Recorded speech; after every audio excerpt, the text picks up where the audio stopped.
Hi, everyone. Thank you very much for joining us at day 2 of the Sloan Sports Analytics Conference. This is the first competitive advantage talk presented by Kraft Analytics Group.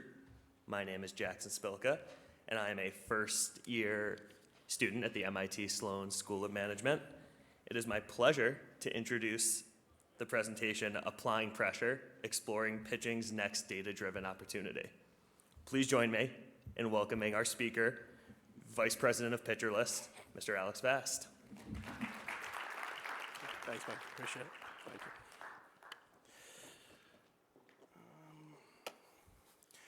Hello, good morning. Thanks for joining me today. I want to quickly thank the Sloan Sports Analytics Conference for having me. Give a special thank you to my conference liaison, Jackson Spilka, for all the help, guidance he provided. Today, I'm here to talk to you about what I think could be pitching's next great analytical frontier, which is finger pressure. Specifically, whether or not finger pressure impacts the flight of a ball once thrown, and whether or not finger pressure can actually be quantified and therefore used to drive decisions about pitching. Before we begin, though, I want to give you a little bit of background as to who I am. So my name is Alex Vast. I'm currently the vice president of pitcherlist.com, which is a website dedicated to the study and advancement of baseball analytics. I'm a contributor both to MLB Network, where I've appeared on MLB Tonight, as well as MLB's Top 10 Right Now, and Masson, where I speak about the state of Baltimore Orioles pitching, which is a job that used to not be great, but is now a lot of fun. I create overlay graphics like the one you're seeing right now for ESPN's Sunday Night Baseball broadcast, and I worked at Major League Baseball for about 6 years, where I was an associate producer in the gaming and VR department, where I won a Sports Emmy for the MLB AR app. In my years of working in baseball and studying pitching, I've learned that the field is constantly evolving. Just when we think that everything there is to quantify about pitching has been quantified, there's a new metric that comes along and just kind of completely changes the way that we think about things, whether that's spin efficiency, spin direction, or most recently seam shifted wake. Analytically forward-thinking front offices are perpetually looking to quantify what was once thought unquantifiable, and by doing so, they can unlock competitive advantages against other teams. So, for example, if a front office can understand seam-shifted wake, then they can uncover why a pitch with what was thought to be seemingly average shape can fool hitters so drastically. So looking ahead to that next frontier is so important, and getting there before your competition does is even more so. So what is that next piece of yet-to-be-explored information that can help us learn more about how pitching works and therefore give teams a competitive advantage? To me, it is finger pressure, and I think by the end of this talk, you will see why. So hours before the 2008 All-Star Game, 2 then future Hall of Famers were having a conversation in the outfield. Roy Halladay asked Mariano Rivera how exactly he threw his legendary cutter, and the Yankees closer agreed to show him, which was something that his teammates would later fine him for in Kangaroo Court, giving Halladay insight into how he threw what might well be the best pitch that's ever been thrown in baseball. And to commemorate the occasion, Roy Halladay took a ball and, according to Rivera, drew what you're seeing right now, these kind of awkward pen marks cutting a diagonal line over the horseshoe of a baseball. Now, while Roy Halladay did actually end up leaning on the cutter more and having success with it for the next couple of years, whether or not that's due to this talk is really hard to say. It's one thing to copy a grip, but it's another thing entirely to be able to execute with that grip. And while Mariano can show Halladay how to hold the ball and talk about release height and extension, one thing that he couldn't definitively talk about was finger If 6'2", 195-pound Mariano Rivera told 6'6", 225-pound Roy Halladay to grip the heck out of the ball, something tells me the amount of pressure that Roy Halladay would have applied to the pitch would have been drastically different to what Mariano did. So the question is, though, if Roy ended up gripping it that much harder than Mariano, or vice versa, would that have really even mattered at all? That's kind of the crux of what we're looking to solve. Before I can kind of definitively assert that finger pressure is indeed one of the next great frontiers to explore to afford front offices a competitive advantage, there are two questions that we really need to answer. One, does grip matter? at all? Does the amount of pressure that a pitcher is applying to a pitch have any impact whatsoever on the flight of a ball? Does it matter for one particular pitch type as opposed to another, or is any impact caused by finger pressure just completely negligible? If I'm going to answer these questions, then I'll likely need to quantify finger pressure, something which brings me to question 2, which is how do you even quantify that? How do you quantify grip? How can you determine how much pressure is being exerted on a ball by the fingertips before a pitcher throws a ball 90 plus miles an hour? And if you could even get that data, how frequently can you get that data? Before I started in earnest on seeing whether or not I could quantify grip and finger pressure, I wanted to get some semblance of whether or not this was even worth pursuing. I thought that if people far smarter than I thought that grip mattered in some way, then yeah, I would be on the right track. So it's worth noting, of course, that front offices are, of course, very tight-lipped about the work that they do in their R&D department. And while I was fortunate enough to speak to a few MLB pitching coaches, I can't really definitively say that this hasn't been pursued and unlocked by a club. However, I will say that it is the opinion of the people that I spoke to that are closely involved in the sport that such work had really yet to be done at the level that we're about to discuss. So it wasn't really much of a surprise then that when I asked them if they felt that grip and finger pressure mattered, the resounding answer that I got was, yeah, grip matters. At least it very much should. One pitching coach from a player development program mentioned that pressure on different portions of the ball could impact the ball flight differently, and how specifically the middle finger could be very important for a study like this, as pitchers with longer or maybe bigger middle fingers often have different movement profiles. Importantly, he mentioned that a pitch design hierarchy, what you build a pitch from, has a foundation in grips, right? If you're building a pitch, you start with a grip. But by assessing fingertip pressure, you could actually assert a new foundation into the pitch design process. Start with fingertips as opposed to grip. Lastly, he said, quote, by studying middle finger pressure alone, you could get a high return on your investment and find a lot of market inefficiencies.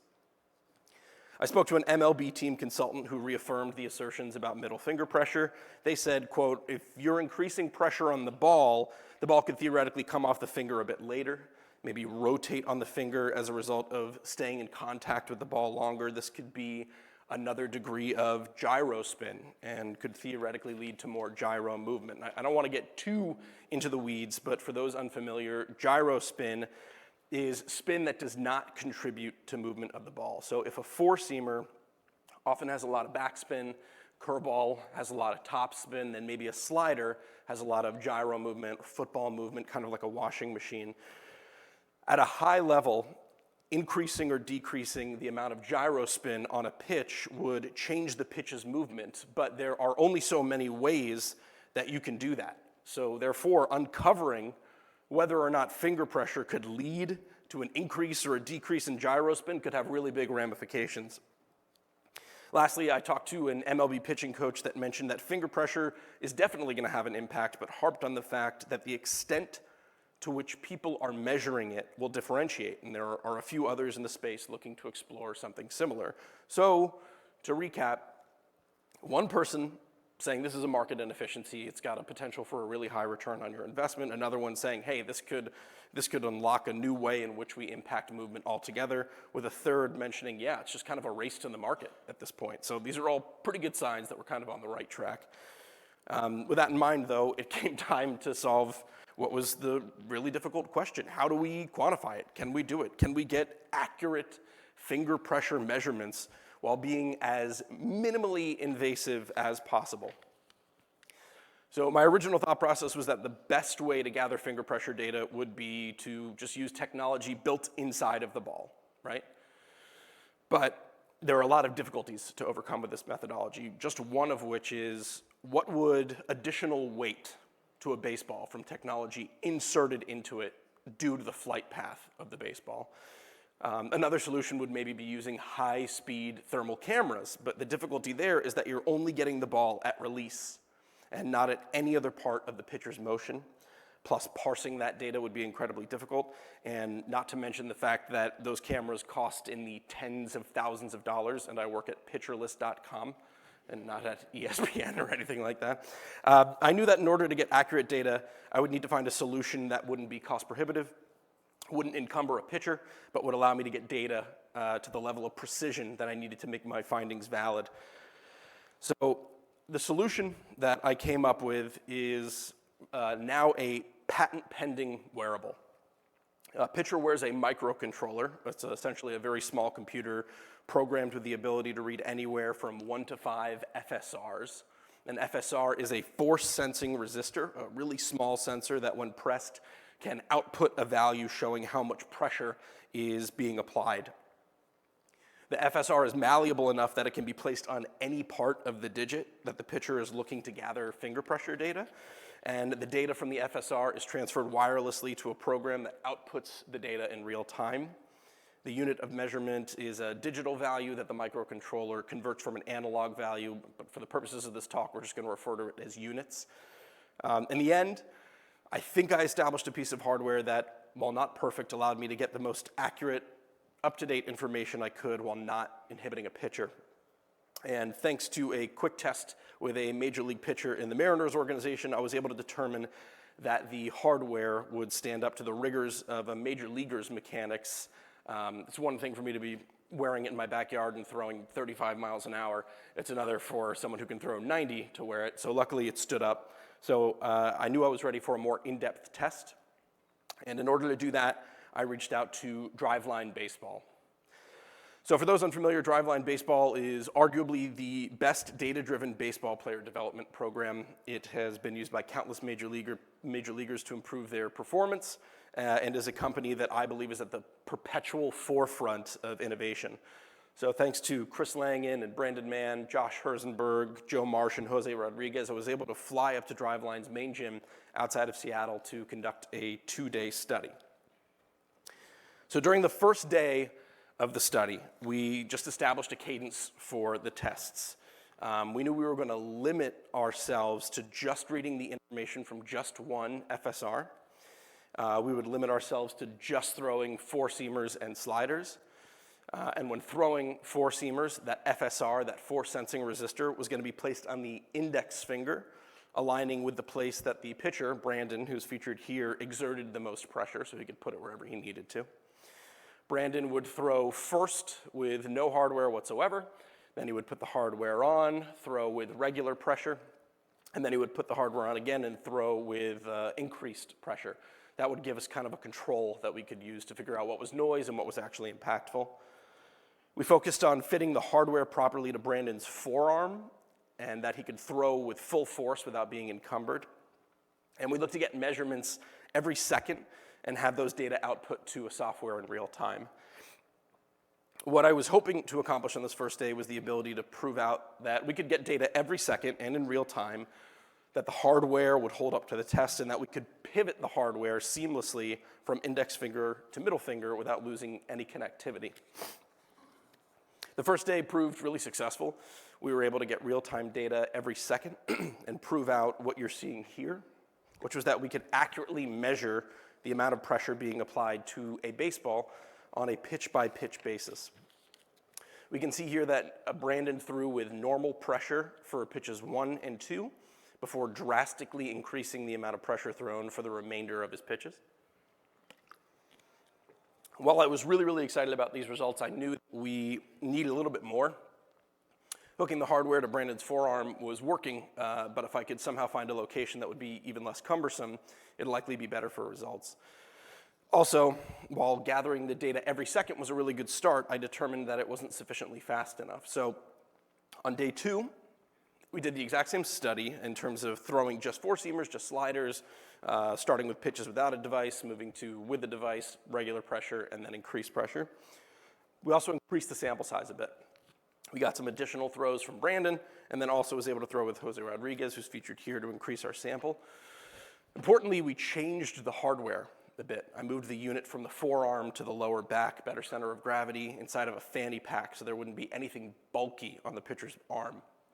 I then ran a wire from the lower back through the shirt, through a compression sleeve, and then finally through a small piece of fabric on the finger.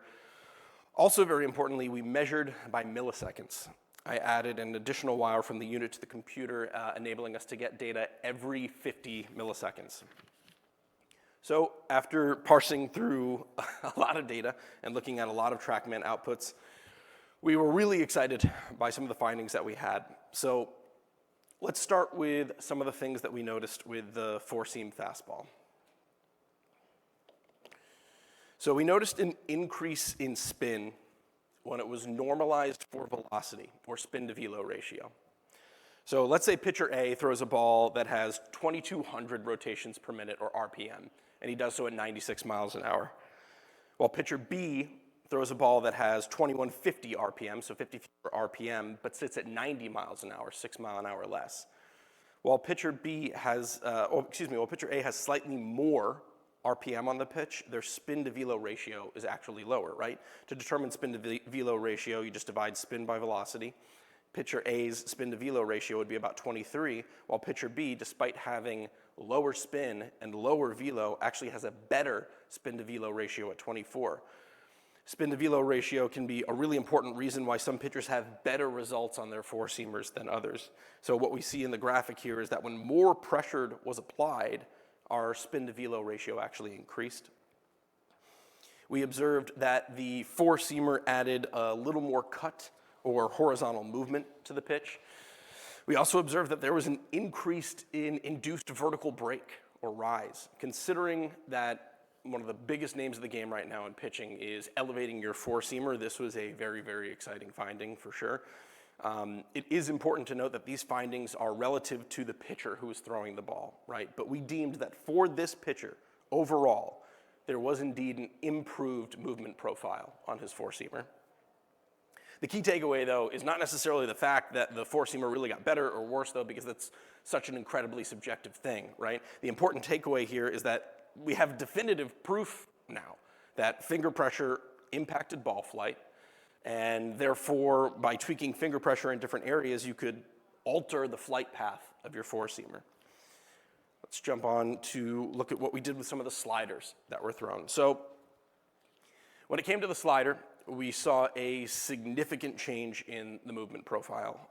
When no pressure was applied, we saw a good amount of vertical and horizontal break to the slider, which kind of, for this instance, could be more categorized as a slurve.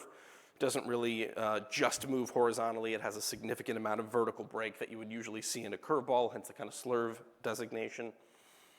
When pressure was applied, though, we noticed the movement profile changed to more of a sweeper with a drop in vertical break, while maintaining a good amount of that horizontal movement. We also noticed that there's a drop in the overall spin rate, which was really interesting, and that there was an increase in gyro spin, which was interesting because that confirmed what some of the people who I spoke to kind of postulated before. Now, while this next slide wasn't necessarily a finding, it is one that I'm probably most proud of. So this is finger pressure measured every 50 milliseconds from when a pitcher grips a ball to when the pitcher releases the ball. On that first spike on the far left, we see when the pitcher grips the ball in his glove. And in the middle, we see a small dip as the pitcher begins his motion. We see some small fluctuations in the grip as the kind of early cocking phase begins, more small fluctuations through late cocking. And then finally on the right, we see a peak in finger pressure at the moment of release before deceleration begins. So the reason that I personally am so excited about this is because of the massive potential that these measurements unlock. So I was able to get a few readings this way, and I noticed that the standard deviation between those peak points on the far right was fairly minimal. So that indicates that pitchers are able to sustain the amount of pressure that they exert moments before a pitch is released on a pitch-by-pitch basis. I would personally be curious to see if this was always the case or if different pitch types introduce different standard deviations. This also affords us the ability to see maybe when fatigue could theoretically set in. Does the amount of pressure a pitcher exerts on the first fastball differ greatly from the amount of pressure that they exert on their 40th fastball? Are certain players predisposed to more finger pressure? If they're weaker than average, can we increase their strength and, in theory, help to prevent injury? There was one really important moment during day one that's anecdotal, but it has the potential to be very impactful. So Brandon, who was the pitcher that you saw earlier, he was very instrumental in helping me gather this data. He pitched with the Texas Rangers at a big league level. He pitched in Korea and Japan and Taiwan, and now he works at Driveline as a lead throwing trainer. After throwing a lot of pitches with increased pressure, he began to notice a bit of soreness in his elbow, something he's really never experienced before in his life. This was significant not just because it's an interesting finding, but because last year, after MLB cracked down on pitchers applying sticky substances to the baseball, Tampa Bay Rays pitcher Tyler Glasnow hit the IL with an elbow injury. Glasnow mentioned that he was taking a fastball and squeezing it twice as hard. Now, while a significant amount of data would be needed to prove this, I did find it anecdotally interesting that Brandon experienced similar pain. Additional finger pressure will assuredly not be the root cause of the Tommy John epidemic, but it's important to know that it could be a contributing factor. I set out to answer two questions in this study. Does grip matter, and can you begin to quantify grip? Not only was a new piece of hardware able to be utilized to quantify finger pressure and its impacts, but the study resulted in what I believe is a resounding yes, grip very much matters. The study yielded a lot of very impactful results, but as is often the case, raised even more questions than were answered. In the coming months, I'm going to be returning to Driveline to do an even more in-depth study. It's going to gather as many different types of pitchers as possible, get more finger pressure, and I'm happy to talk to you all afterwards about what those additional steps look like. Even with a good amount of additional steps ahead of us, though, MLB pitching coaches are already inquiring about the small subset of data that have been gathered, proving that this can indeed provide front offices a competitive advantage. Lastly, a few hours before our study began at Driveline, I was able to sit in on a pitch design session where Brandon was working with the Dodgers minor league pitcher in an attempt to add a new splitter to his repertoire. He said to him, "I want you to think 60-40 when referring to how much pressure should be applied to the index and the middle finger." Finger pressure in some capacity is already incorporated into how pitchers train. What's so exciting about this study, however, is the fact that we can now actually quantify those numbers and we can prove their importance. We can say, you applied 200 units of force, let's try to get you to 250. As a result, we can get more granular and form new foundations from which pitchers, trainers, and front offices can operate. Just as a pitcher is now able to throw a pitch and get immediate feedback via the TrackMan on how much vertical break they're getting or how spin efficient they are, we now have a tool that can get immediate feedback on the pressure they're applying. They can now figure out how to optimize their finger pressure and turn that into a proprioceptive tool, a physical cue for them to keep in mind while pitching. We've taken something that was previously unquantifiable and we've quantified it. We're giving pitchers a new weapon to utilize in their training, and while we've just scratched the surface, I'm very confident that we're on the frontier of pitching's next great data-driven opportunity. So if you'd like to hear more about the study or the results, you can reach out to me via email at alexfast8@gmail.com or on Twitter at alexfast8. And if there's any questions, I'm happy to take them.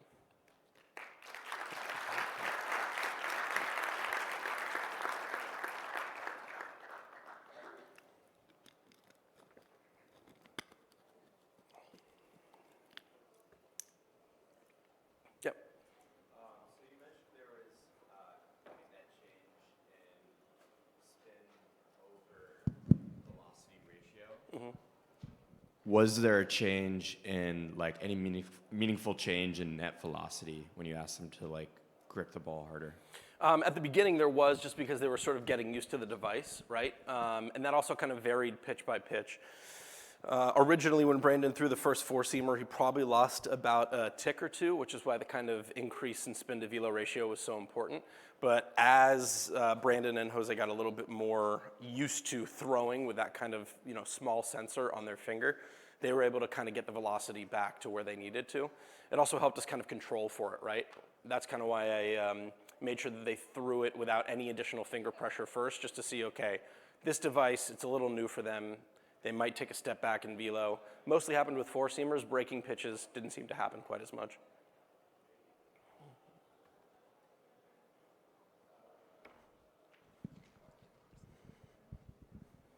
Thanks, Alex. Yeah. I'm curious about the units that come off of the sensor.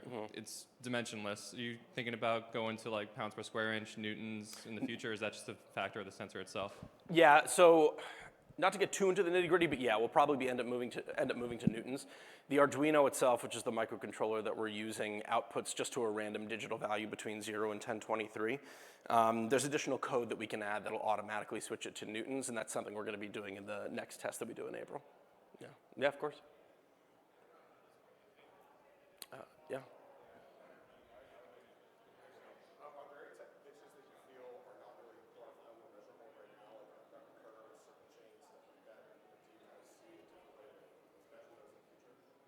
That's a great question. I think the knuckleball in and of itself would probably be very difficult to quantify.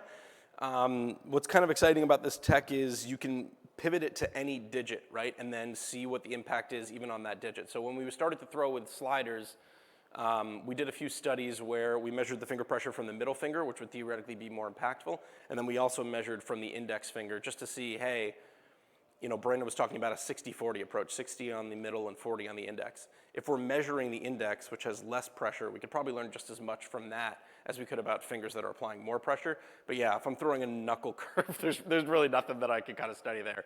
Yeah. Cool, I think that's it. Thank you very much, everyone, I appreciate it.